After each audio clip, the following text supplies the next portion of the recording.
नमस्कार। बोल आजाद न्यूज में हम आपका स्वागत करते हैं। आइए देखते हैं आज के प्रमुख समाचार। नांदुरा से मुस्लिम समाज का सरकार को अल्टीमेटम, हथियार का लाइसेंस दो वरना सड़क पर उतरेंगे। नांदुरा, बुल्ढाना। मुस्लिम समाज पर हो रहे मॉब लिंचिंग, सांप्रदायिक हमले और व्यापारियों पर लगातार हो रहे अन्याय को लेकर समाजवादी पार्टी के युवा जिला अध्यक्ष आजाद पठान ने आज मुख्यमंत्री महाराष्ट्र राज्य को मार्फत तहसीलदार कार्यालय नांदुरा में एक तीखा निवेदन सौंपा।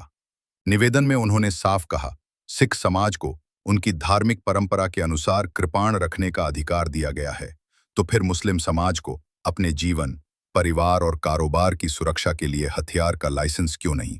अनुच्छेद 21 हमें जीवन और स्वतंत्रता का अधिकार देता है और अनुच्छेद 25 धर्म का पालन करने की गारंटी देता है। यह अधिकार केवल कागजों पर नहीं बल्कि व्यवहार में मिलना चाहिए।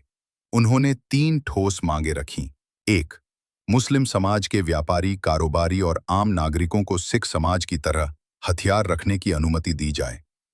तो इसके लिए स्वतंत्र शासनादेश निकालकर लाइसेंस की प्रक्रिया सरल की जाए। 3.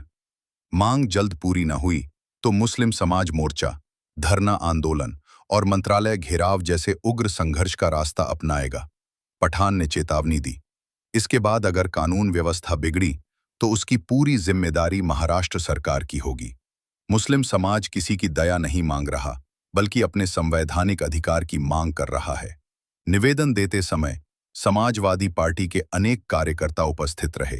इस मौके पर अजहर मिर्जा, तौसीफ बिल्डर, तौसीफ खान शेख, अजीम, शुभान अली, इरफान शेख, अनवर खान, इसूफ भाई समेत बड़ी संख्या में कार्यकर्ता उपस्थित थे।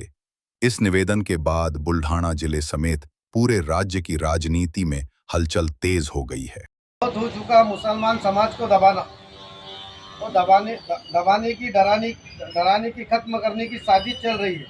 कल भी बम लिंचिंग करके हमारे नौजवानों को मारा गया। कभी कारोबारियों को तोड़ा, कभी रोजगार छीने। लेकिन याद रखो, अब मुसलमान समाज खामोश नहीं बैठेगा। सरकार कान खोल के सुन ले।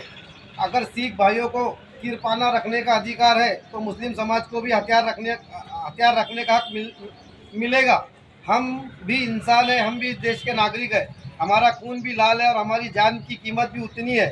हम दया की भीख नहीं मांग रहे हैं, हम अपना हक मांग रहे हैं। और अगर हक नहीं हमें नहीं दिया गया तो हम जमीन हिलाकर रख देंगे।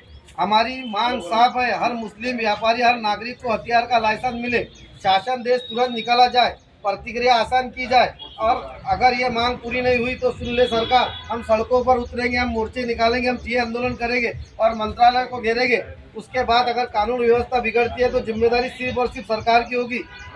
भाई आखिरी चेतावनी, अब मुसलमान समाज डरकर जीने वाला नहीं। हम लाठी डंडे से नहीं डरते, हम जेल जाने से नहीं डरते, हम गोली से नहीं डरते। हम सिर्फ अपना हक चाहिए और हक हम छीन कर लेंगे। हक चाहिए, हक लेकर रहेंगे, हक चाहिए, हक लेकर रहेंगे, हक चाहिए, हक लेकर रहेंगे।